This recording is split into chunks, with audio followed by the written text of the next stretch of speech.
commencement était la parole. La parole était avec Dieu. Et en elle était la lumière. La lumière est arrivée sur les ondes. Lumière sur les ondes, votre programme d'information et de décryptage de l'actualité nationale et internationale à la lumière de la parole de Dieu. Musique, talk show, agenda et Bible Games. Lumière sur les ondes, une heure d'analyse des problèmes sociopolitiques, religieux, culturels et économiques par l'éclairage des Saintes Écritures. Tous les vendredis 18h30, 19h30, retrouvez Franck Stéphane Mauvois et Charlie Bacody sur les ondes de Radio Bonne Nouvelle 99.6 FM. Lumière sur les ondes, le Christ s'invite au débat radiophonique. To give you everything we are. Jésus, viens, nous avons besoin de toi. Alléluia. Jésus, viens, Jésus, viens. Nous t'accueillons, Jésus, viens au milieu de nous. Nous t'accueillons, Jésus, viens au milieu de nous. Mesdames, Messieurs, bonsoir, bien-aimés dans le Seigneur, soyez les bienvenus à Lumière sur les ondes, dernier numéro de ce mois d'août 2015. Ce soir, Lumière sur les ondes aborde la seconde partie de votre thème relatif à la place de la femme au sein de la communauté chrétienne. La semaine dernière, nous nous interrogions sur la thématique fondamentale, celle de savoir si la femme peut occuper les mêmes attributions qu'un homme au sein de la communauté chrétienne. Une divergence fondamentale était observée dans ce studio entre ceux qui pensaient au regard des textes bibliques 1 Corinthiens 14:34 ou encore 1 Timothée 2 versets 11 à 12, que la femme ne doit ni enseigner ni prêcher la parole en assemblée. Et d'autres, des femmes particulièrement, qui rétorquaient que la mission de prêcher la bonne nouvelle et de répandre l'évangile est assignée aux enfants de Dieu, hommes comme femmes, donc aucune distinction à ce niveau. Et vous, qu'en pensez-vous, chers auditeurs? Les femmes doivent-elles enseigner ou prêcher la parole de Dieu ou même diriger un ministère? Vos interventions en direct sont attendues au 243 07 56 32 à partir de 19h au téléphone. Je reprends le numéro, le 243 07 56 32. Lumière sur les ondes, la place de la femme au sein de la communauté chrétienne est donc une production produite avec le concours d'une formidable équipe. Tonton Théo à la prise de son, Babette Doya à la réalisation. À ce micro, je suis Charlie Bacody. Je serai seul ce soir à la présentation en l'absence de Franck Stéphane Mauvois qui nous retrouvera la semaine prochaine, qui s'est absenté pour des raisons personnelles. Nous évoquerons cette question dans cette émission effectivement. Lumière sur les ondes, mesdames et messieurs, démarre. Bien-aimés dans le Seigneur, installez-vous confortablement. Votre programme démarre avec cette musique de mise en condition qui nous est proposée par Babette Doya, Louer Dieu de Shepherd Michaela. On écoute et puis on se retrouve juste derrière.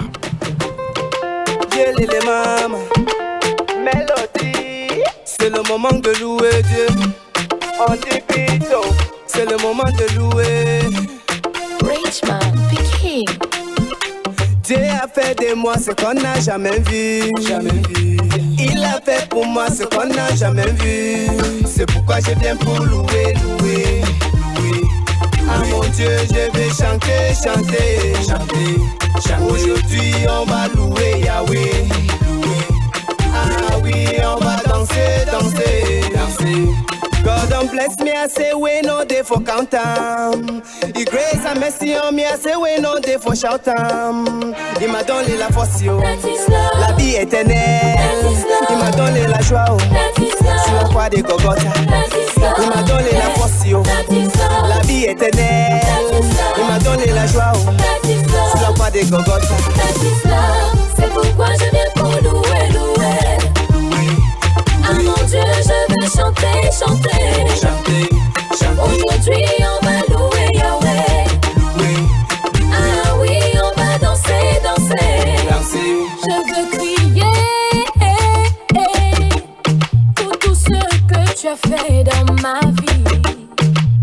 I will shout to the top of my lungs for everything you've done for me.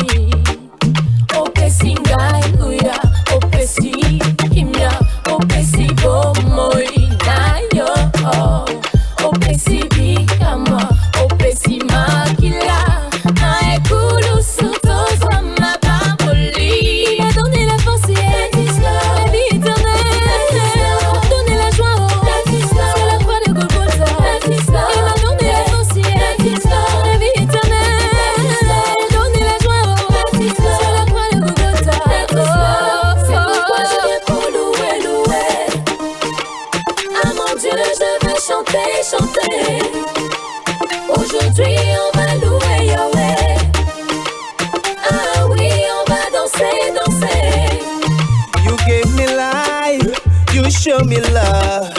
You gave me direction. You made me the head, no election. You gave me life. You showed me love. You gave me direction. You made me the head, no election. Il m'a donné la force, yo. La vie éternelle. Il m'a donné la joie, oh. Sur la croix des Golgotha. Il m'a donné la force, yo. La vie éternelle. Il m'a donné la joie, oh. Sur la croix des Golgotha.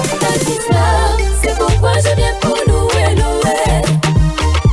Ah mon Dieu, je veux chanter. Retour dans ce studio de Lumière sur les ondes à l'écoute de cette chanson Louer Dieu de Shepherd Michaela. Une chanson qui nous permet donc de nous installer confortablement dans ce studio et vous aussi à la maison.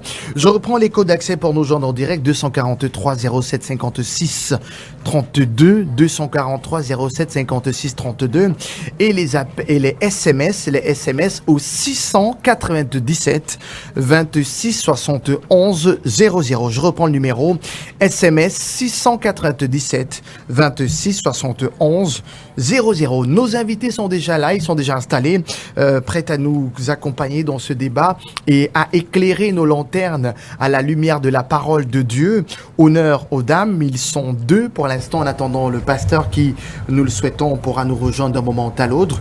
Marcel Tanga, épouse Ebala, est avec nous pour sa 3e participation. Elle avait d'ailleurs illuminé le studio de sa brillante participation la semaine dernière. Elle nous refait l'honneur et l'amitié d'être là. Marcel, bonsoir. Bonsoir Charlie. Soyez la bienvenue Marcel. Merci Charlie. Comment se portent vos merveilleux enfants? Elles se portent bien. Merci. Gloire à Dieu. Également tout près de Marcel, l'évangéliste Élie Bertrand Tchabda Junior, fidèle à sa tradition, très ponctuel, présent ce soir. Évangéliste, bonsoir et bienvenue. Bonsoir Charlie, bonsoir à tous les auditeurs des radios Bonne Nouvelle. Évangéliste, votre présence dans ce studio nous honore. C'est un plaisir pour moi de rendre mon devoir dans le corps du Seigneur Jésus-Christ. Alors, nous entrons dans le thème, dans le vif du sujet. Je rappelle aux auditeurs que la semaine dernière, nos auditeurs ne s'étaient pas véritablement accordés sur cette thématique, la place de la femme au sein de la communauté chrétienne. Nous entrons de plein pied dans ce sujet. Marcel Tanga, pouvez-vous rappeler votre position aux auditeurs, ceux qui n'ont pas écouté l'émission la dernière fois? Que pensez-vous de cette thématique? La femme peut-elle ou doit-elle occuper les mêmes attributions au sein de la communauté chrétienne que l'homme?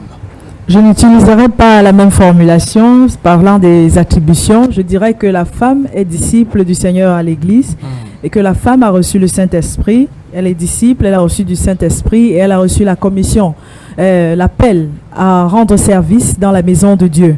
Donc maintenant, en ce qui concerne les attributions, ma position n'est pas figée. Je dirais que la femme doit faire ce que le Saint-Esprit lui demande de faire. Donc, il ne suffit pas d'avoir l'ambition d'être pasteur pour décider d'être pasteur. Il faut avoir reçu une instruction précise du Seigneur. Donc, je ne serai pas contre celles qui me diront qu'elles ont reçu un appel du Seigneur à diriger une assemblée. Mais je dirais, si elles ont reçu du Seigneur, il convient d'obéir à Dieu plutôt que d'obéir aux hommes. Et ce n'est pas parce que les femmes cherchent à avoir une égalité entre les sexes, comme on le voit le 8 mars, que les femmes doivent toutes aspirer à être pasteurs. Nous devons obéir au Seigneur, que ce soit pour enseigner, que ce soit pour nous asseoir ou nous taire dans l'église. Tout est fait par obéissance au Saint-Esprit et à l'appel que nous avons reçu clairement du Seigneur. Donc à votre niveau, la femme peut effectivement, selon ce qu'elle a reçu du Saint-Esprit, prêcher la parole, enseigner la parole et même, pourquoi pas, diriger un ministère. Je n'irai pas vite en besoin. J'ai beaucoup de choses à dire sur le sujet. D'accord. Allez, nous tournons directement vers l'évangéliste Élie Bertrand Tchabda Junior. Évangéliste, quelle est la place de la femme au sein de la communauté chrétienne? Bonne question. Donc, je vais entrer dans cette émission. Avant de répondre proprement dit, j'ai dit dans l'émission précédente qu'il y a des terminologies qu'il faut définir. Lorsque ces terminologies ne sont pas définies à la manière de la Bible, on va se fourvoyer chaque fois.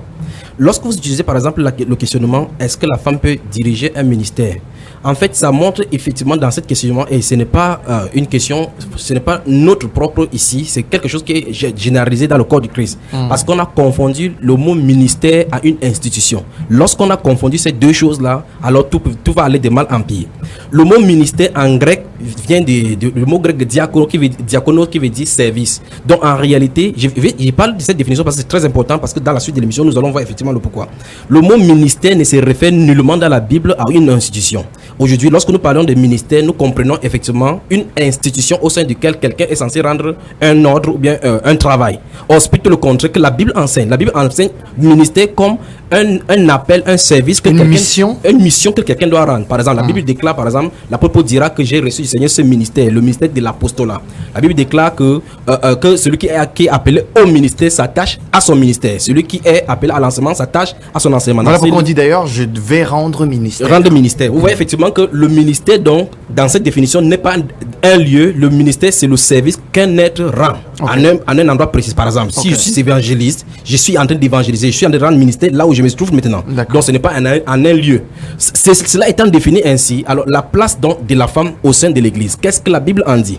Il faut d'abord mettre des choses au clair par rapport aux doctrines bibliques. C'est un petit principe dans la Bible, c'est que, lorsque la Bible a déjà dit une chose, les Saintes Écritures, la Bible déclare qu'on ne doit rien y ajouter, on ne doit rien en retrancher. Et l'apôtre Paul dira dans 1 Corinthiens chapitre 4, verset 6, qu'on apprend à sa personne et à Apollos à ne pas aller au-delà de ce qui est écrit. Ça veut dire que les bornes sont mises par rapport à la précédente auditrice qui avait appelé en disant qu'on ne quitte pas les bornes, enfin que je ne sois pas borné. La borne nous a été donnée dans la Bible de ne pas quitter, de ne pas aller au-delà de ce qui est écrit. Nous prêchons comme ça pour aider les chers soeurs, parce qu'il y a des soeurs qui aiment véritablement le Seigneur, mais avec la séduction, parce que d'aucuns diront que le Seigneur nous a demandé d'aller faire autre chose. Il faut que nous admettons que le Seigneur ne peut pas dire quelque chose dans les Saintes Écritures et tout en désobéissant en une commission bien donnée. Donc, quelles sont les places que les femmes peuvent occuper dans la Bible?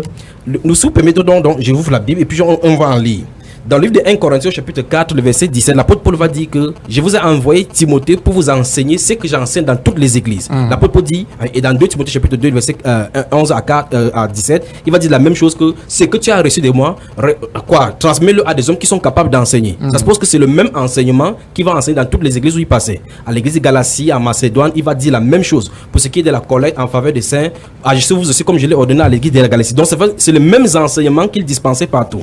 Alors, c'est pour répondre à la question d'Adeline, on a dit que c'était une question d'ordre sociologique ou bien d'autres, parce qu'il y avait une structure, des situations qui s'est passées dans l'église de Corinthe. C'est pour ça que l'apôtre Paul a dit cela. Mais on a vu que à Éphèse, il y avait les mêmes situations et les mêmes règles avaient été données.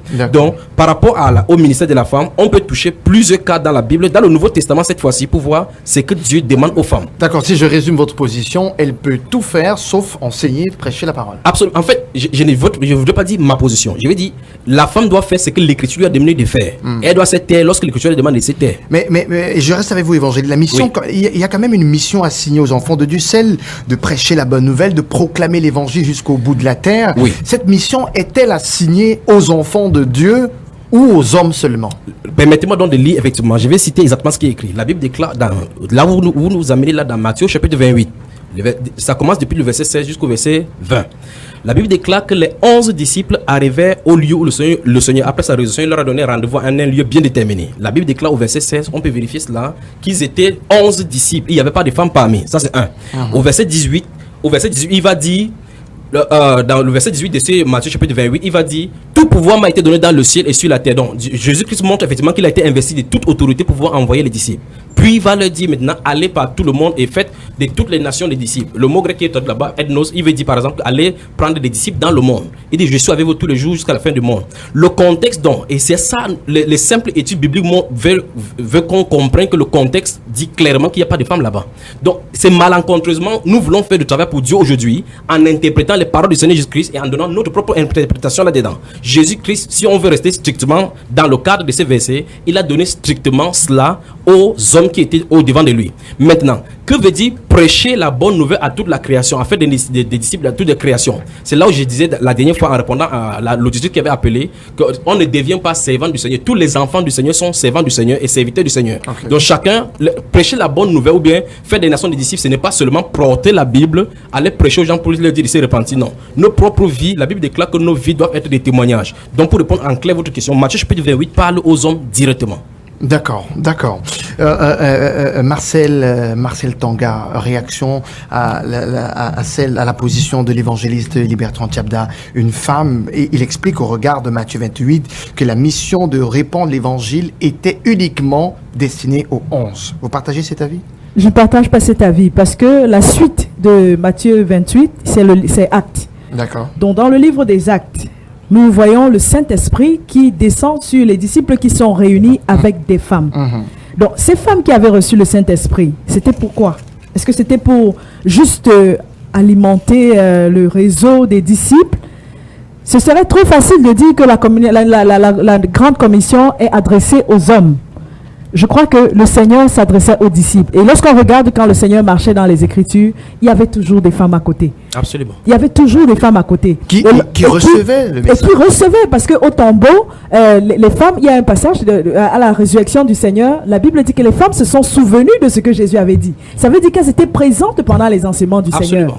Et la confirmation du fait que les femmes faisaient partie de ces personnes à qui le Seigneur a donné la mission d'aller annoncer l'évangile, c'est qu'il leur a envoyé le Saint-Esprit. Il a donné le Saint-Esprit et il a fait des dons. Et il dit, et déjà la prophétie de Joël dit, il répandra son esprit sur vos fils et sur vos filles. Et il dit sur ses serviteurs et sur ses servantes.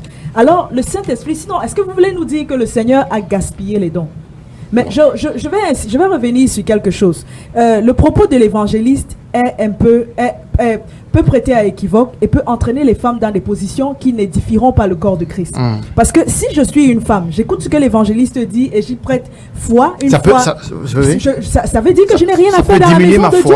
Je n'ai rien à faire dans la maison de Dieu. C'est-à-dire que je suis destinée à avoir des enfants, je suis destinée à servir aux tables. Ce qui n'est déjà pas rien.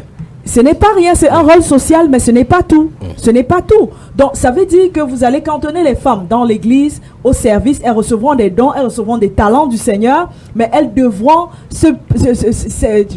s'empêcher de faire partie de l'œuvre du Seigneur. Elles devront ne même pas ouvrir la bouche pour contribuer à la grande commission. Évangéliste, on peut remarquer quand même au regard, si on peut observer le paysage chrétien aujourd'hui, de nos jours, je vais peut-être titiller un peu les hommes, que les femmes sont plus présentes dans les assemblées que les hommes. Ça montre que l'esprit d'Akab est sur les hommes de l'église. C'est aussi simple que possible, il faut les délivrer. Il faut délivrer tout autant cette femme Jézabel que les enfants de Dieu qui ont l'esprit d'Akab. Vous voyez, utilisez le mot Jézabel à tort, évangéliste. Non, j'ai pas utilisé seulement l'esprit de Jézabel. Non, c'est pas à tort.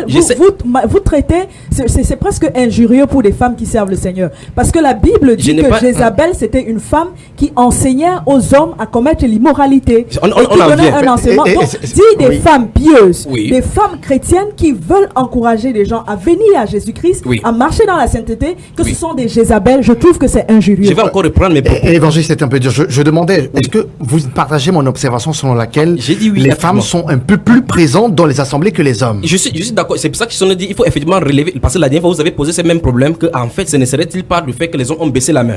C'est pour ça que vous allez voir l'église de notre époque, la dernière église, c'est l'église de Laodicée. C'est la seule église qui est nommée du nom d'une femme, la femme d'Antiochos II qui, lorsqu'il a conquis la Turquie, a donné son nom à la femme. C'est la seule église parmi les 7 églises d'Asie mineure où le Seigneur Jésus-Christ a donné les avertissements. Et c'est la seule et c'est la dernière église auquel le Seigneur Jésus-Christ parle dans Éphésiens chapitre dans Apocalypse chapitre 3 verset 14 jusqu'à 22.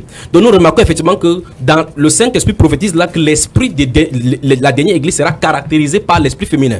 Si on a du temps, on pourrait enseigner dans ces choses. Lorsque je suis en train de dire par rapport à l'affirmative de votre proposition, de votre propos, c'est parce que en réalité, toutefois, et la semaine dernière, je l'ai dit, toutes les fois dans l'histoire, ce n'est pas l'histoire de l'église seulement, dans le plan du Seigneur depuis la Genèse, lorsque les hommes ont baissé les bras, les femmes se sont toujours levées. Évangile, je vous prends encore un autre exemple. Dans la parole, l'évangéliste, parlons de la parole, nous cite un exemple de femmes quand même qui ont fait des exposés, qui ont enseigné la parole. On peut regarder dans Acte 19 à partir du verset 25 à 26. Oui. On parle d'Apollos, effectivement, il était instruit dans la voie du Seigneur, fervent d'esprit, il annonçait, enseignait avec exactitude ce que Jésus, bien qu'il ne connaisse que le baptême de Jean. Absolument. Alors, le verset 26, c'est celui qui nous intéresse. Il se mit à parler librement dans la synagogue. Aquilas, et plus précisément Priscille, une femme, l'ayant entendu, le prirent avec eux et lui exposèrent plus exactement la voie de Dieu.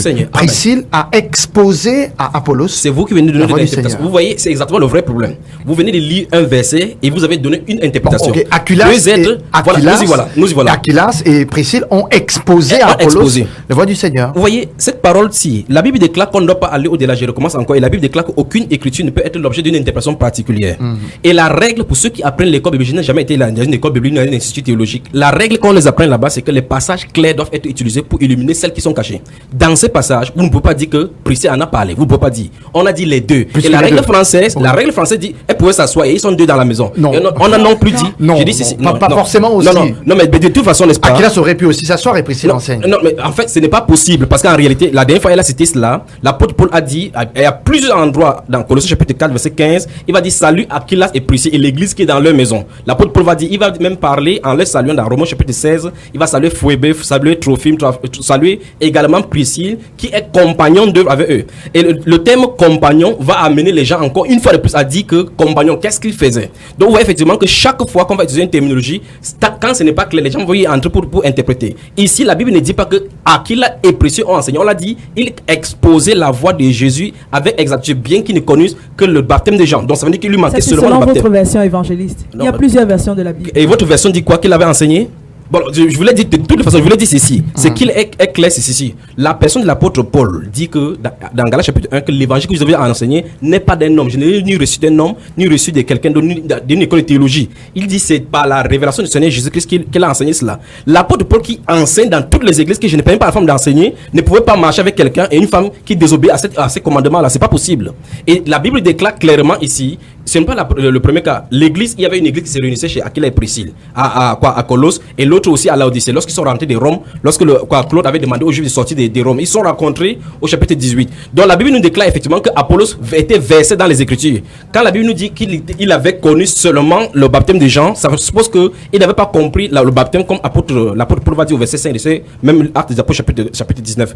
Mais si vous permettez, je voudrais dire quelque chose par rapport à ce que la dame a dit tout à l'heure. En 30 secondes. En 30 secondes. Enfin, je voulais lui poser la question. Elle a dit que la grande commission était pour les femmes aussi parce que les femmes ont reçu le Saint-Esprit. 1 Corinthiens chapitre 12 dit que nous avons été baptisés dans un seul esprit pour former un seul corps.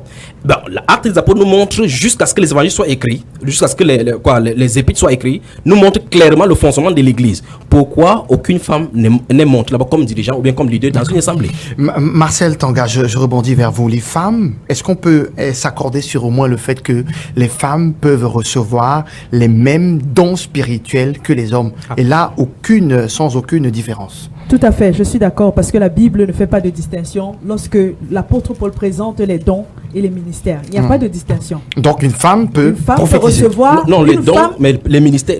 Il y a l'amalgame.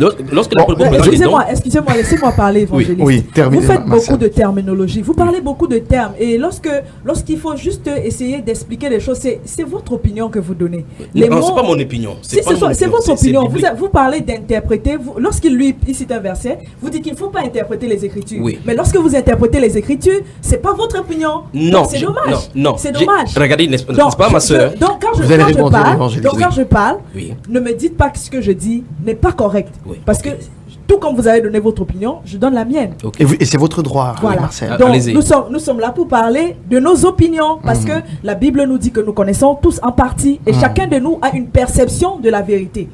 C'est le verdict de Dieu sur tout ce qui s'appelle débat, discussion d'idées au sujet des Écritures. Il y a plusieurs versions et les gens les lisent, chacun selon son niveau de langue, selon sa compréhension. Et puis, déjà, on va se poser des questions sur l'origine des textes grecs et puis il y a les traductions latines. Et vous avez une interprétation, donc excusez-moi de vous dire, évangéliste, quand vous parlez, vous donnez votre opinion. Donc, je reviens sur la question de Charlie pour dire que les femmes reçoivent les mêmes ministères, les mêmes dons, selon la dispensation du Saint-Esprit. Ça ne dépend pas d'une opinion d'homme. Ça, c'est à la discrétion de Dieu et on ne peut pas le discuter. Donc, ça ne fait pas l'objet d'un débat. Donc, une femme peut recevoir le ministère d'enseignante. Maintenant, la différence, la Bible dit qu'il y a diversité de dons, il y a diversité d'opérations, il y a diversité d'expression du don qu'on reçoit du Saint-Esprit. Le Saint-Esprit n'est pas limité. Donc tout à l'heure, quand vous essayez de répondre et de dire ce que la femme peut faire dans l'église, vous limitez le Saint-Esprit. Il y a diversité. Autrefois, il n'y avait pas les médias sociaux. Aujourd'hui, un enseignant peut être spécialisé dans enseigner sur les médias sociaux. Est-ce qu'il enseignerait moins? Il serait toujours en train d'exercer le don dans la diversité que le Saint-Esprit apporte. Donc, alors, une femme peut recevoir le don d'enseigner et manifester son don d'une façon inhabituelle. Donc, je dirais ceci à mes sœurs qui m'écoutent et qui pourraient avoir reçu de Dieu le don d'enseigner. Et le don d'enseigner, c'est quoi? Ce sont des personnes qui ont une compréhension plus approfondie des Écritures que les autres. Et il y en a beaucoup parmi les femmes, comme Priscille, qui avait une compréhension plus approfondie des Écritures que les autres femmes de son époque. Donc, elle pouvait encourager un apôtre. Donc, ces femmes qui ont reçu ces appels, ces dons particuliers du Saint-Esprit, qui leur donnent une compréhension plus approfondie des Écritures, je leur dirais, comme un conseil qu'une maman que j'aime beaucoup m'a donné hier, elle a dit, je suis comme l'eau. C'est-à-dire que ce que je suis, on ne l'arrête pas. Lorsque j'arrive devant une montagne, si je ne peux pas passer à travers la montagne, je vais la contourner. Si je ne peux pas la contourner, je vais passer en dessous. Et si je ne peux pas surmonter cet obstacle, je vais m'évaporer et puis j'irai couler ailleurs. C'est-à-dire que les femmes, il y a la diversité, le Saint-Esprit est créatif. Donc si vous avez reçu le don d'enseigner et que vous êtes dans une communauté où les hommes disent que vous n'avez pas le droit de parler en assemblée, le Saint-Esprit vous donnera un autre moyen de vous exprimer. Donc vous avez reçu votre appel, ne vous limitez pas aux restrictions de votre environnement. Vous devez servir le Seigneur parce que vous aurez à rendre des comptes au Seigneur pour les dons qu'il vous a fait. C'est lui qui fait les dons. Je vais relancer avant l'évangéliste. Je rappelle que l'émission est interactive. Vous pouvez appeler dans 5 minutes exactement au 243 07 56 32 ou envoyer un SMS, votre contribution au 697 26 71 00. Je rebondis avec vous, évangéliste Élibert Trantiabda. Limitez-vous d'abord à répondre à cette question. Est-ce que les femmes peuvent... Vous voyez que j'étais calme quand elle se parlait. Non, je vous comprends effectivement. J'apprécie cette attitude. Les femmes, nous sommes d'accord que les femmes peuvent recevoir les mêmes dons spirituels que les hommes. Absolument. Voilà. Deuxième question maintenant. Évangile, est-ce qu'une femme qui reçoit, par exemple, c'est un exemple parmi tant d'autres, le don de prophétie, peut-elle prophétiser? Absolument. C'est ce que la Bible enseigne. On ne peut pas aller au-delà des Écritures et c'est pour ça que je vais m'en limiter. Acte chapitre 2 dit clairement, sur mes serviteurs et sur mes servants, je déverserai mon esprit et ils prophétiseront. Vous allez voir effectivement qu'il y a donc comme un bagage, comme un conteneur de cadeaux que Dieu donne et par la suite, il va expliciter au fur et à mesure ce qu'il a en réserve. Dans ces Acte chapitre 2, versets 14 et 17, lorsque l'apôtre Pierre explique, il n'y a nulle part le contenu de l'enseignement ou quoi que ce soit par rapport à ça. Il est tout simplement dit, sur mes serviteurs et sur mes servants, je verserai de mon esprit et ils prophétiseront. La Bible déclare dans 1 Corinthiens 12 qu'il y a plusieurs ministères, ainsi de suite, des dons spirituels. Mais maintenant, au verset 28 jusqu'à 30, l'apôtre Paul va dire que tous sont-ils des prophètes, tous sont-ils apôtres. Vous voyez effectivement, il veut par là dire en réalité, c'est le même Saint-Esprit qu'un homme, un disciple du Seigneur Jésus-Christ reçoit et qu'une femme aussi reçoit. C'est le même Saint-Esprit. Mais le Saint-Esprit dispatche et impacte chacun dans son rôle comme il a voulu dans le corps. Je recommence encore, ce n'est pas à l'extérieur du corps qu'on fonctionne, c'est à l'intérieur du corps. Et n'appartient à ce corps que ceux qui sont authentiquement baptisés de son esprit. Et lorsqu'on est baptisé du Saint-Esprit, le Saint-Esprit incorpore automatiquement. Ce n'est pas une discussion. Ce n'est pas un homme qui décide pour faire quoi que ce soit. Donc, je vais par rapport, rebondir un peu à ce que la sœur a dit par rapport à la diversité. La diversité du Saint-Esprit ne sortira pas hors de l'Écriture parce que c'est lui qui l'a inspiré. Le Saint-Esprit dont nous disons être scellé ne sortira hors de l'Écriture et ne se comptera nullement d'après les Écritures. Lorsqu'elle dit par exemple que si une femme a reçu le don d'enseigner, j'aimerais qu'elle me montre cet exemple dans la Bible pour nous montrer effectivement un exemple de femme qui a reçu le don d'enseigner ou bien le don de l'apostolat dans la Bible là. C'est la Bible qui va nous dire et c'est ça qui va nous border. On parle du don d'enseigner et j'ai donné l'exemple de Priscille. La Bible nous déclare que le Priscille, est-ce que la Bible nous déclare que Priscille avait un don d'enseigner en tant qu'enseignante? Est-ce que la Bible ne déclare nulle part? Peut-être la Bible ne le dit pas. La Bible ne le dit pas. Elle a enseigné. Pourquoi est-ce que vous... La Bible ne dit nulle part qu'elle a enseigné, madame. La Bible ne dit pas dans Actes chapitre 19. Comment est-ce que vous faites pour montrer à quelqu'un la voie qu'il faut suivre? Vous appelez ça quoi? C'est quel exercice? Si il lui dit par exemple que Radio Bonne Nouvelle est située à Carrefour Bonacoma, ce n'est pas l'enseignement ça. Non. Il parlait du baptême. Il s'agissait de lui expliquer la réalité du baptême et c'est de l'enseignement. Excusez-moi, évangéliste. Maintenant, Actes chapitre 19, ce même Actes chapitre 19, vous allez revoir des versets 1 jusqu'au verset 5. L'apôtre Paul a trouvé lui 12 disciples de Jean-Baptiste. Il n'a pas eu à renseigner. Il leur a posé la question: de quel baptême avez-vous été baptisé? Ils ont dit baptême de Jean. Évangéliste, le problème serait-il... Vous avez dit comment il faut être baptisé?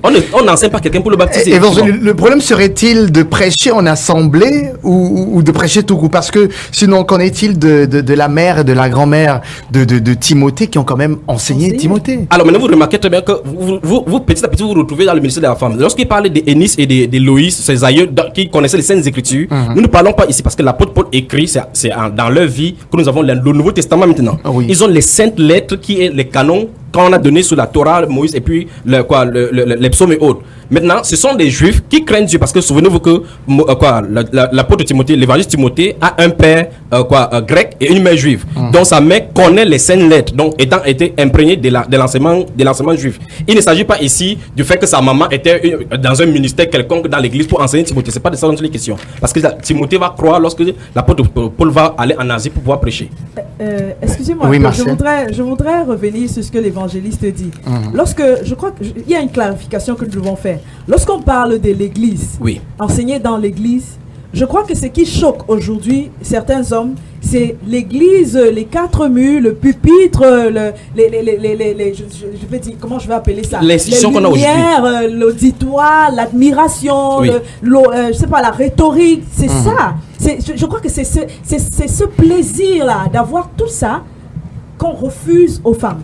Mais est-ce que c'est ça l'objectif? Et il ne s'agit pas d'enseigner pour avoir les applaudissements. Ici, il s'agit d'enseigner, c'est-à-dire que vous avez reçu quelque chose du Seigneur et vous voulez le communiquer aux frères et aux sœurs pour l'édification du corps. Ce n'est pas pour se mettre devant les hommes pour le plaisir de se présenter. Évangile, l'objectif n'est-il pas finalement de gagner des âmes, d'amener des âmes à Christ, de les sortir des ténèbres pour l'admirable lumière afin qu'il y ait de la joie dans le ciel? Ça, le Seigneur n'est-il pas l'objectif, cela?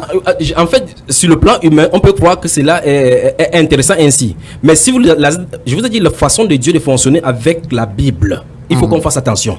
Si vous lisez, je vais en répondant à la question, si vous rentrez dans le livre de 1 Chroniques chapitre 13 et 2 Chroniques chapitre 13, vous allez voir effectivement qu'à un moment donné, Israël va désobéir, l'âge de l'alliance va être amené par les Philistins. La Bible déclare que David va aller chercher, les grands menuisiers vont raboter les chars pour aller transporter l'âge. Or, les 5 lettres que Moïse avait laissées dans le livre de Nombres avaient dit que chaque fois que cet âge devait être transporté, les Lévites devaient les transporter sur les possessions, les Lévites. Donc Dieu avait spécifiquement choisi les tribus qui devaient être transportées, qui devaient transporter l'âge à chaque fois. La Bible déclare donc que David va tenir conseil avec tous les chefs d'Israël, tous les princes d'Israël pour aller porter l'âge, et ils ont mis l'âge dans ces chariots là qui transportaient, et un homme en est mort. Maintenant, vous voyez effectivement la similitude avec votre questionnement. Votre questionnement, c'est l'objectif, c'est ceci. Alors on pourrait poser la question, l'objectif c'est transporter l'âge de chez les Philistins à Jérusalem, mais la manière importe parce que le Seigneur avait dit la façon dont il faut transporter. Ça c'est l'ancienne alliance, ça. La manière de transporter l'âge devrait être faite par les Lévites, sur les épaules d'eux. Ça veut dire que même si les Lévites avaient été là et qu'ils le transportaient de cette même façon, ils étaient coupables devant Dieu parce que l'écriture disait autrement. C'est pour ça qu'il faut rester dans l'écriture. Dieu, je vais dire ici dans notre émission que Dieu n'a pas besoin des êtres humains, que ce soit hommes et femmes, pour pouvoir sauver. Quand il va sauver de toute façon. Quand le nu éthiopien rentrait de Jérusalem pour adorer, personne parmi les hommes ne savait qu'il était dans le désert. Mais Dieu savait effectivement qu'il était là et il a envoyé quelqu'un le chercher. Donc quand Dieu veut faire quelque chose, ne regardons pas les choses pour essayer d'aider Dieu. Faisons comme Dieu a fait. 1. Il faut qu'on soit appelé. 2. Il faut qu'on soit à notre position. 4. 3. Il faut qu'on suive la voie que Dieu a tracée. Et qu'on n'essaie pas de tracer et prendre des contours qui vont nous amener en enfer. L'émission est interactive. Nous sommes dans la deuxième partie. Je rappelle que vous pouvez déjà appeler si vous le souhaitez. Vous avez une contribution à apporter, un éclairage, une expérience personnelle à partager avec nous. N'hésitez pas. 243 07 56 32 ou par SMS au 697 26 71 00. Alors, je me retourne quand même pour nuancer le débat vers Marcel Tonga. Marcel, au regard quand même de la parole de Dieu qui est assez claire et explicite, on peut regarder dans les passages de 1 Timothée chapitre 2 versets 11 à 12 qui est très clair, qui dit par exemple 1 Timothée 2, 11 à 12, je me retrouve, 1 Timothée 2, effectivement, c'est cela. 1 Timothée 2, 11 à 12. Voilà, 1 Timothée 2, 11 à 12, c'est bien cela. Voilà, donc, que la femme écoute l'instruction en silence, avec une entière soumission. Je ne permets pas à la femme d'enseigner, ni de prendre de l'autorité sur l'homme, mais elle doit demeurer dans le silence. Il y a un autre passage qui nous édifie abondamment, c'est 1 Corinthiens 14, verset 34, qui reprécise encore, que les femmes se taisent dans les assemblées, car il ne leur est pas permis d'y parler, mais qu'elles soient soumises selon que le dit aussi la loi. Marcel, ces passages qui reviennent de deux manières différentes, mais qui sont assez explicites, ne sont-ils pas en train de rejoindre l'évangéliste, de conforter sa position selon laquelle les femmes ne doivent pas parler, enseigner, prêcher? Vous m'excusez, on prend un auditeur, vous allez revenir répondre à la question, retenez bien la question. Au téléphone, bonsoir. Bonsoir frère. Bonsoir, soyez le bienvenu frère. Comment est-ce que je vous appelle? Je suis le frère Saul Bertin. Soyez bienvenu frère Bertin. Vous nous appelez d'où? J'appelle le dépend de la douane. Bienvenue, frère. Nous vous écoutons. Votre contribution au sujet, s'il vous plaît. Et je voudrais saluer tout le panel. Que le Seigneur soit glorifié. Amen. Bonsoir. Je voudrais rendre grâce à Dieu pour une telle émission, mais seulement je voudrais interpeller le panel. Afin que nous comprenions que la parole de Dieu est faite pour ceux qui ont reçu le Saint-Esprit.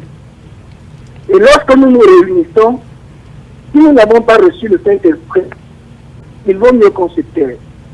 Parce que la Bible n'est pas faite pour un débat d'intellectuels. Ceux qui ont reçu le Saint-Esprit écouteraient la voix de Dieu et parleraient de la part de Dieu et ne donneraient jamais leur impression de la parole de Dieu. Alors, lorsque nous parlons de nos terminologies, c'est quelque chose de très important dans la Bible. Il n'y a personne qui peut se targuer de dire, parlant de la parole de Dieu, je pense que, je crois que, mon avis est celui. Lorsque je donne mon avis de la parole de Dieu, cela veut dire que j'ai quitté la parole de Dieu et je me retrouve sur le terrain de Satan. Si j'ai reçu le Saint-Esprit, alors le Saint-Esprit me parlera, me dira ce que Dieu a dit et je transmettrai. Alors lorsque je reviens, c'est par rapport au débat, au propos de ma soeur qui est sur le plateau. Assez souvent, elle est en train de parler, de nous donner des impressions, de son opinion et de dire que l'évangéliste Tchad est en train de donner sa propre opinion. Il faut que nous puissions davantage discerner qu'il ne s'agit pas de l'opinion du frère Tchada, qu'il ne s'agit pas de l'opinion de la sœur en question, mais qu'il s'agit de la parole de Dieu. Pour le moment, je reviendrai dans quelques instants, s'il vous plaît. D'accord. Frère Bertin, merci pour votre contribution. Le frère insistait sur le fait que nous devons parler sous l'impulsion du Saint-Esprit et ne pas souvent donner notre opinion personnelle s'agissant de la parole de Dieu, mais nous devons plutôt la méditer et en parler en toute fidélité. Alors, je reviens à vous, sœur Marcel Tanga. La question vous étiez adressée. Ok, déjà, je remercie le frère Bertin pour son intervention. C'est vrai que la Bible nous dit, l'apôtre, frère Bertin, c'est ça? Oui, Bertin. Ok, frère Bertin, merci pour votre intervention, votre interpellation qui est tout à fait importante parce que ce que nous le faisons pour l'édification du corps de Christ et pour la glorification du nom du Seigneur Jésus, pas de notre intelligence ou bien de nos connaissances. Donc, tout ce que je voudrais souligner ou bien préciser ici, c'est que, comme je l'ai dit tout à l'heure, comme l'apôtre Paul lui-même l'a dit, nous connaissons en partie. Et lorsque le Saint-Esprit nous parle, nous avons une compréhension en fonction des paradigmes que nous avons déjà internalisés.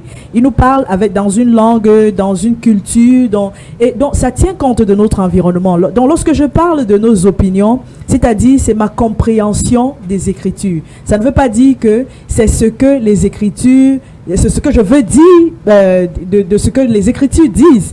Donc c'est la compréhension que j'ai des Écritures. J'espère que ça vous éclaire et puis que vous êtes rassurés. Nous ne sommes pas en train de faire un débat d'idées. Notre but est d'édifier le corps de Christ. Notre but est d'encourager les sœurs qui sont dans ce dilemme et au sortir de l'émission, d'avoir contribué à notre façon, par la grâce de Dieu, à faire grandir les chrétiens et à nous faire parvenir tous à l'unité de la foi selon que l'apôtre Paul le dit dans 1 Corinthiens. Amen. Je vous remercie pour votre intervention. Amen. Donc je reviens sur la question. Tu peux la rappeler? Oui, donc je posais la question de savoir comment comprendre la parole de Dieu qui est assez claire dans les passages 1 Timothée 2, versets 11 et 12, mais aussi 1 Corinthiens 14, 34 qui prescrit formellement à la femme de se taire en assemblée et de ne pas enseigner du tout. C'est une très bonne question. À laquelle je veux dire, pour commencer, l'assemblée de Dieu est une assemblée dans une culture. Donc le Seigneur Jésus est venu trouver des Juifs qui avaient des réalités. Les femmes étaient considérées comme des enfants, étaient au même titre à cette époque, à l'époque des Juifs. Les femmes n'avaient même pas le droit d'écouter la parole de Dieu. L'enseignement, c'était fait pour les hommes. Donc, Jésus est venu libérer les femmes. Il a amené les femmes dans une sphère où la société ne les avait pas amenées. Donc, pour la sagesse, qu'est-ce que je dirais? C'est vrai que ça dit, dans ce contexte social, selon les réalités, il était inconvenant que les femmes prennent la parole lorsque les hommes s'asseyaient pour parler des choses importantes. Donc, je ne dis pas aujourd'hui que les femmes doivent utiliser les moyens de libération du mouvement féministe pour s'imposer à l'église parce que c'est la mode. Donc, l'évangile s'adapte à notre culture. Nous devons recevoir la parole de Dieu, mais nous devons également respecter certains canons de notre culture parce que le but n'est pas de s'affirmer, mais le but est de glorifier Jésus. C'est-à-dire, je n'ai pas terminé. C'est-à-dire que si je suis une femme dans une culture où il n'est pas convenable pour une femme de dire un mot, comme dans nos cultures, pendant les dotes, les femmes n'ont pas le droit de parler, nous ne parlons pas, parce que la culture nous interdit de parler. Donc, si je me retrouve dans une culture où il n'est pas approprié que je parle pendant que les hommes parlent, il y a d'autres moyens d'expression. Si j'ai reçu le don du Seigneur et que ça brûle en moi, il y a d'autres moyens d'expression. Et pour illustrer mon propos, je parlerai de Ellen White, qui est l'une des fondatrices de l'Église adventiste. Ellen White a été la prophétesse qui a eu près de 2000 visions et qui est à la base même de la doctrine de l'Église adventiste. Mais on remarque que Ellen White n'a jamais été ordonnée comme ministre du culte. Mais elle était convoquée à tous les grands conseils de l'Église adventiste. Elle avait un mot à dire. Elle a écrit des livres qui sont aujourd'hui comme les textes de référence de l'Église adventiste. Elle n'avait pas été ordonnée parce qu'en ce moment-là, peut-être, je me dis que les femmes, il n'était pas convenable d'ordonner des femmes. Ça ne l'a pas empêchée de rendre son ministère. Donc, au fil des années, elle s'est affirmée, elle a donné ce qu'elle avait reçu du Seigneur. Le peuple de Dieu a été béni. Donc, l'ordination, la position ne doivent pas être un frein ou un obstacle au service du Seigneur. Donc, si je suis dans une culture, pour le dire en quelques mots, si je suis dans un environnement où on n'ordonne pas les femmes et que je pense avoir reçu du Seigneur un appel à partager la connaissance que j'ai reçue de Dieu, je n'attendrai pas à être ordonné, je le ferai et je bénirai les frères parce que c'est d'abord ça l'objectif. Évangéliste Bertrand Tchebda. Oui, en fait, réaction. La question est claire. Que faisons-nous lorsque la Bible dit de façon explicite et claire? Parce que dans 5 Corinthiens chapitre 14, verset 37, l'apôtre Paul dit, si quelqu'un croit être prophète ou inspiré, ça suppose que si vous croyez que vous avez reçu l'inspiration, reconnaissez que ceci c'est un commandement du Seigneur. Donc il ne s'agit pas de l'opinion de l'apôtre Paul. Donc quel que soit le prophète qui va venir aujourd'hui prophétiser, quelle que soit la personne qui va recevoir une inspiration, le Saint-Esprit qui était dans l'apôtre Paul comme autorité pour écrire les canons bibliques qui nous servent de guide jusqu'aujourd'hui, disent clairement de ces terres. Ce passage s'adressait-il à un contexte particulier, à l'église de Corinthe ou à l'église d'Éphèse? Est-ce qu'il s'agissait-il d'une prescription, une recommandation à un contexte particulier où les femmes étaient marginalisées? Voilà. En fait, la société a évolué avec les choses autour de la culture telles que la sœur a mentionné. Mais remarquez effectivement que ni l'église de Corinthe, ni l'église d'Éphèse n'est constituée de l'église juive. Ce sont des Grecs en ce moment-là. Chez les Juifs et chez les Grecs, ils avaient un contexte social qui marginalisait les femmes, mais la culture. En fait, donc ça veut dire que ce n'est pas pour la culture. La Bible ne s'adapte pas aux cultures, c'est à la culture de s'adapter à la Bible. Ça suppose que si la culture, la Bible va du côté de l'Ouest Cameroun et que l'Ouest Cameroun, la culture dit qu'il faut verser de l'huile sur les têtes de père et mort depuis 1982, il va falloir s'adapter, réadapter désormais en voyant ce que la Bible déclare. Non, vous avez dit. Donc vous expliquez qu'il faut que cette parole s'adapte à cette époque. Enfin, je vous l'ai dit ici, la parole transcende les époques, les cultures, les barrières et quel qu'en soit le niveau. C'est la parole de Dieu qui est autorité. Donc ça veut dire que ce sont les cultures et les sociétés qui vont s'adapter à la parole. Ce n'est pas à la parole de s'adapter. Parce que lorsque la Bible dit directement que il dit c'est ce que je prêche dans toutes les églises, comme dans toutes les églises des saints. Ça suppose que si quelqu'un est saint et qu'il a une assemblée des saints, il dit que les femmes se taisent. Donc ce n'est pas une question d'ordre culturel ni de marginaliser les femmes. Frère, dans le Seigneur, malgré la climatisation, je vois que vous êtes un peu sion, et c'est-à-dire ça démontre l'intérêt de ce débat et ça nous édifie nous personnellement. J'espère que vous aussi à la maison vous êtes édifiés. Le téléphone 243 07 56 32 par SMS 697 26 71 00. Nous prenons cet appel avant de prendre une légère ponctuation. Allô? Et l'auditeur s'en est allé. 243 07 56 32. On va prendre une légère ponctuation musicale. On souffle un tout petit peu pour permettre aux uns aux autres de reprendre une bouffée d'oxygène et on se retrouve derrière pour la suite de ce programme. Francine Mélie chante Mon partage. La pluie, préserve-moi. Je dis au Seigneur, tu es mon plus grand trésor.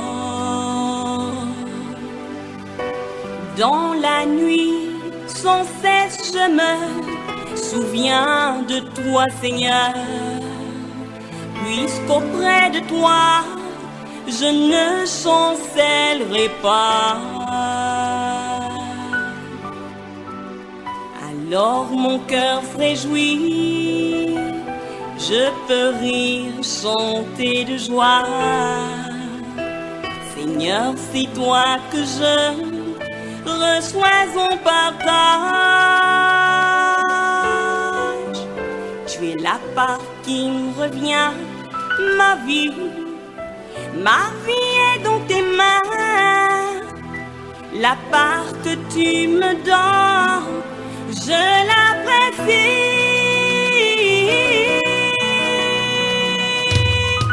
Mon Dieu, mon seul ami, reste avec moi toujours. Puisqu'auprès de toi, je veux passer mes jours. Tu me fais connaître le chemin qui me conduit vers toi, Seigneur, où la joie déborde et le bonheur ne finit pas. Alors mon cœur se réjouit, je peux rire, chanter de joie. Seigneur, c'est toi que je reçois en partage. Tu es la part qui me revient, ma vie est dans tes mains. La part que tu me donnes, je l'apprécie. Donc, infiniment à Babette Doyen, notre réalisatrice, pour cette proposition. Francine Mélie, mon partage. Avant de revenir à nos panélistes, je prends d'abord quelques messages que nous avons reçus de la part des auditeurs au 697 26 71 00. Même les auditeurs, les avis sont totalement partagés. Le premier, bonsoir, la femme n'a pas le droit d'enseigner dans l'assemblée. 1 Timothée 2, verset 12. Elle peut annoncer l'évangile. La femme a pour but d'édifier sa propre maison. Amen. L'auditeur signe. Évangéliste Chabla, elle peut annoncer l'évangile sans prêcher? Enfin, annoncer l'évangile, il faut définir ce qu'on appelle par annoncer l'évangile. La femme n'a pas été appelée dans le champ des missions. C'est ce que je suis en train de dire depuis ici aujourd'hui. D'accord, mais est-ce que vous êtes d'accord avec l'auditeur qui dit qu'elle ne peut pas prêcher, mais elle peut y annoncer l'évangile? Annoncer l'évangile, comment dans ce cas? Il faut qu'il s'explique alors. Est-ce qu'il y a plusieurs manières d'annoncer l'évangile? Il y en a plusieurs, justement, j'en ai dit ici, la effectivement. femme samaritaine, par exemple. Non, la femme samaritaine n'a pas annoncé l'évangile. La femme samaritaine, c'est pour ça que je me tue à expliquer à ma soeur. C'est vrai que certaines versions de Bible disent que plusieurs personnes crurent à la prédication de... Quelle prédication? De la femme samaritaine. Bon, on prend l'auditeur en ligne. Bonsoir. Bonsoir, allô. Soyez le bienvenu, frère. Comment est-ce que je vous appelle? Oui, je m'appelle Edma Ibella et je viens de Bekoko. Juste pour intervenir très rapidement, là, je dirais que vraiment... Par rapport à l'intervention de l'évangéliste, je dois dire que, premièrement, excusez-moi, avec tout le respect que je vous dois, un serviteur de Dieu, vous vérifiez dans le livre de Timothée, se doit d'être humble. Dans votre manière d'enseigner, dans votre manière de propager la parole de Dieu, vous devez la faire d'une manière simple, vous devez la faire d'une manière compréhensible. Et d'une manière humble, parce que c'est pour éduquer le peuple de Dieu et c'est pour l'édification de toute l'assemblée de l'église. Donc ce n'est pas quelque chose qui se fait comme un débat. Et je dirais que la sœur a très raison lorsqu'on parle de, je crois, comme la première intervention, où cela je peux dire que déjà lorsque tout enfant de Dieu, nous avons chacun une révélation par rapport à la parole de Dieu. Et selon cette révélation, c'est l'Esprit de Dieu qui nous dirige. Donc il n'y a aucune personne sur le plateau qui serait contraire ou bien qui serait totalement hors de la parole de Dieu. Frère, s'il vous plaît, est-ce que l'Esprit de Dieu peut faire des révélations contradictoires à deux enfants de Dieu? Ah, il s'en est allé, malheureusement. Je voulais juste le relancer parce qu'il disait chacun a reçu une révélation. Je voulais demander est-ce que l'Esprit peut faire des révélations contraires aux enfants de Dieu. Mais bon, on prend cet autre SMS. Bonsoir à tous en studio. Moi, je crois que le but de la foi, c'est le salut des âmes. Et si la foi d'une femme peut contribuer à sauver une âme, est-ce que ce salut n'en est pas un pour autant? Aussi, j'insiste sur le fait que le but est de donner gloire à Jésus et non au frère ou à la sœur. Merci. C'est un auditeur qui n'a pas signé le message. Et un autre message qui nous vient, il est signé de Christelle, elle n'en dit pas plus. Bonsoir, nous serons jugés sur nos actes et non sur qui a évangélisé ou pas. La sœur Christelle. Amen. Et on est d'accord avec cela? Absolument. Ça veut dire que si une sœur fait la volonté de Dieu... La volonté de Dieu, c'est qu'elle se taise, justement. C'est écrit là, c'est le commandement. Et évangélise, elle sera jugée... Vous en êtes d'avancer sur le terrain de l'évangélisation. Je dis, effectivement, Dieu a mis les règles ici. J'ai dit, si nous sortons dans le cadre des Écritures, nous ne pourrons plus nous contrôler sur le terrain des révélations parce qu'il n'y a rien pour prouver si telle ou révélation n'est pas de Dieu ou pas, tant qu'on sort de l'Écriture. Frère, je vous relance. L'auditeur Bertin disait tout à l'heure quelque chose de très intéressant. Oui. Lorsqu'on parle de la parole de Dieu, nous devons être guidés par l'Esprit de Dieu. Absolument. Et ne pas mettre nos impressions, ne donner nos sentiments personnels. Absolument. Mais je regarde avec beaucoup d'intérêt la lettre de l'apôtre Paul à Timothée, et beaucoup de chrétiens ont commenté là-dessus sur Facebook. Paul s'exprime de manière générale à la première personne. Absolument. Absolument. Je veux aussi que les femmes, je ne permets pas à la femme d'enseigner ni de prendre de l'autorité sur l'homme. C'est ce que dit l'apôtre Paul à Timothée. Oui. Ne s'agit-il pas là, parce que certains auditeurs ont posé la question sur Facebook, d'une recommandation personnelle, d'un avis, d'une opinion personnelle de l'apôtre Paul à son si vous remarquez dans ce livre de Timothée, il dit à Timothée par rapport à la recommandation de son mal de vin, il dit ne continue pas seulement à boire de l'eau, fais d'un usage de vin. Voilà. Lorsqu'il veut obéir à ces commandements-là qui adressent à Timothée, il ne se pose pas la question si c'est l'apôtre Paul, oui ou non, qui parle. Parce que là, il s'agit du vin qu'il faut boire. Mais on ne peut pas faire une fuite en avant, on ne peut pas jouer à la politique de l'autruche. L'apôtre Paul a reçu une commission du Seigneur Jésus-Christ. Il a vu le Seigneur Jésus-Christ. Il a plu à Jésus-Christ, notre Seigneur, de lui révéler les choses qui étaient cachées à Dieu depuis les anciens prophètes. Dans Éphésiens chapitre 1 jusqu'au chapitre 3, il le dit que ces choses qu'il annonce maintenant par l'Esprit, les choses que Dieu a cachées et qu'il a mis en exergue maintenant par la prédication des apôtres.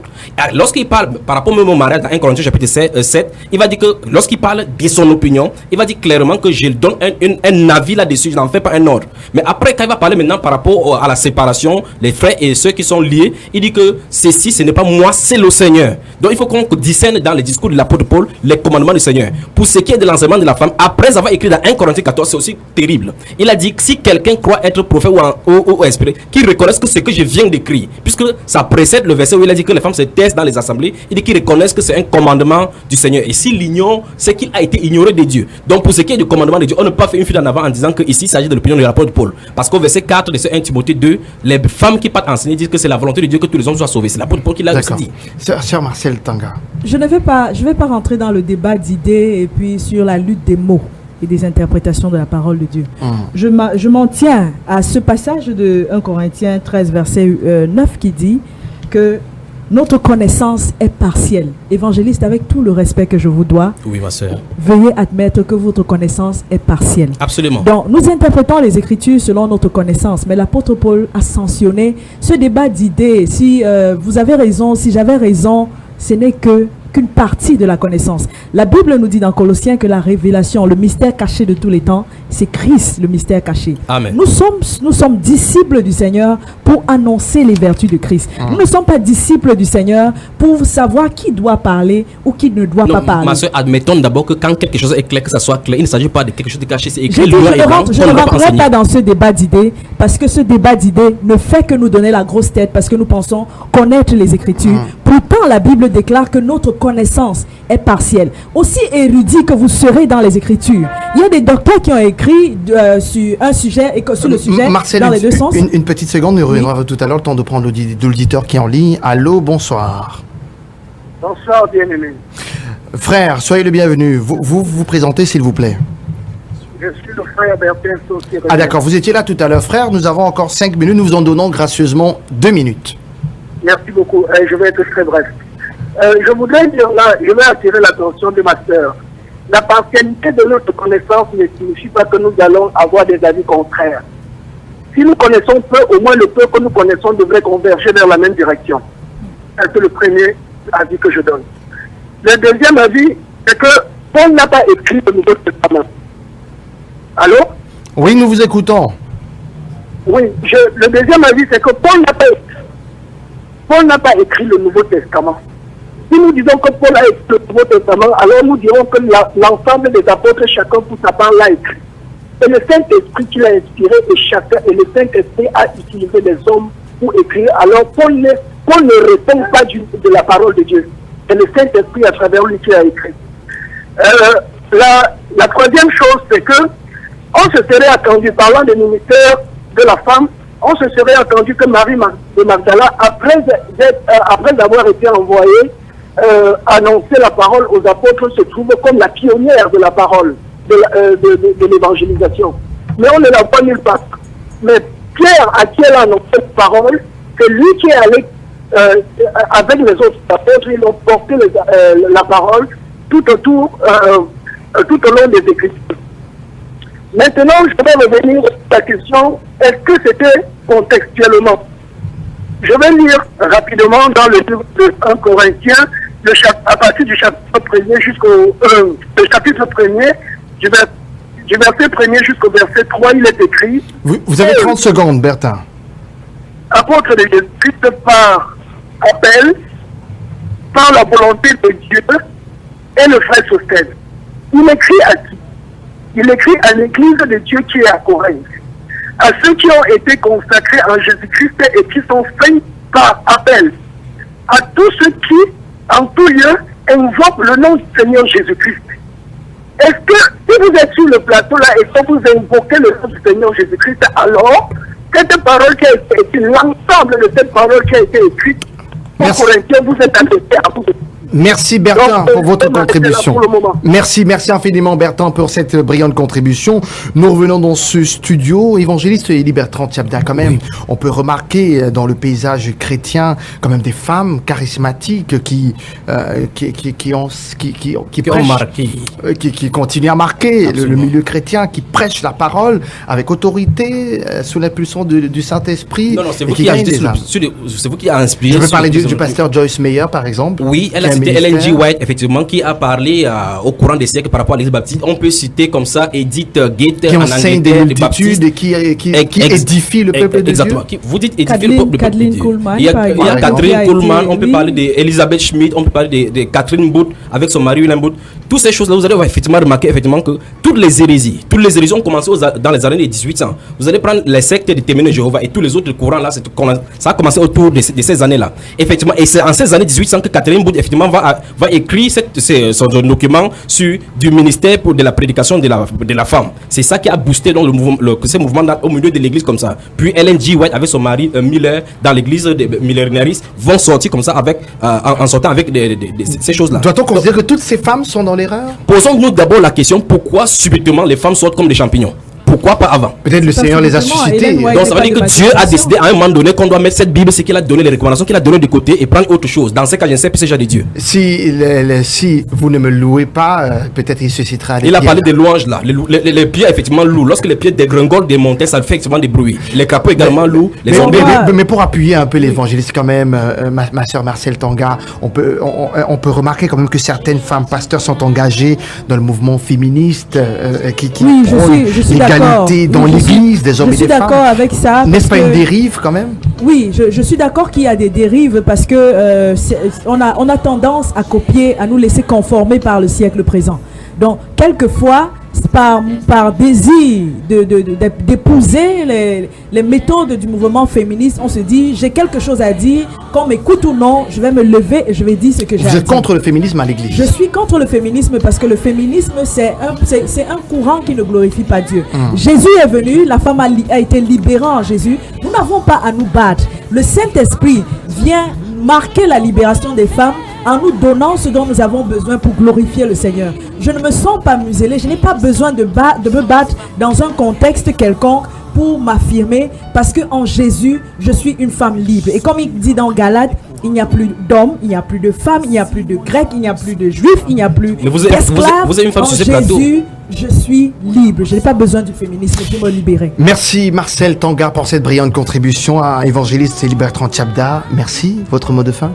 Pour mon mot de fin, en 10 secondes. Oui, en 10 secondes. L'apôtre Paul a dit que la femme se taise, qu'elle reste dans le silence. Et au verset 16 de 1 Corinthiens chapitre 11, il dit que si quelqu'un se plaît à contester, nous n'avons pas cette habitude. L'église de Dieu, on ne conteste pas plus que les églises de Dieu. Marcel Tanga, merci pour votre brillante contribution. Je rappelle que vous faites quand même des études pour enseigner la parole de Dieu. Non, je ne fais pas des études pour enseigner la parole de Dieu. Je fais des études pour approfondir ma connaissance dans la parole de Dieu. Amen. Et pour affûter les dons que j'ai déjà reçus du Seigneur. Amen. Donc le but, c'est pas d'enseigner, le but, c'est de grandir dans la connaissance. Vos études se passent-ils bien? Oh, ça se passe très bien, J'apprends beaucoup de choses et le partage de ce sujet me sera utile davantage dans ma formation. Mais elle est une dame, mais elle a cité tout à l'heure Galates chapitre 3, verset 28, il n'y a plus ni femme ni homme. Merci. Sacré évangéliste. Tout Merci. pour l'édification du corps, pour la glorification de Jésus. Une pensée pieuse, une pensée forte, toutes nos prières et notre sympathie à notre bien-aimé frère Franck-Stéphane Mevois qui est absent aujourd'hui pour des raisons de l'évangile. Il devient un homme. Une bonne raison. Il devient un homme, un époux. Et ça pose encore un problème parce qu'il y a les hommes et les femmes. Nous lui souhaitons les meilleurs. Nous lui souhaitons les meilleurs. Qui allait contracter mariage avec sa charmante fiancée Lydie Mungue. On leur souhaite beaucoup de bonheur. Ils seront avec nous la semaine prochaine et nous en parlerons. Merci tonton Théo, je m'appelle Charlie Bakoudi. Merci Babette Doya, merci infiniment. L'émission reprend la semaine prochaine pour le premier numéro du mois de septembre. Et nous serons toujours là en votre compagnie. Que le Seigneur vous bénisse. Au nom de Jésus, Amen. Amen. Comme une biche soupire après des courants d'eau. Ainsi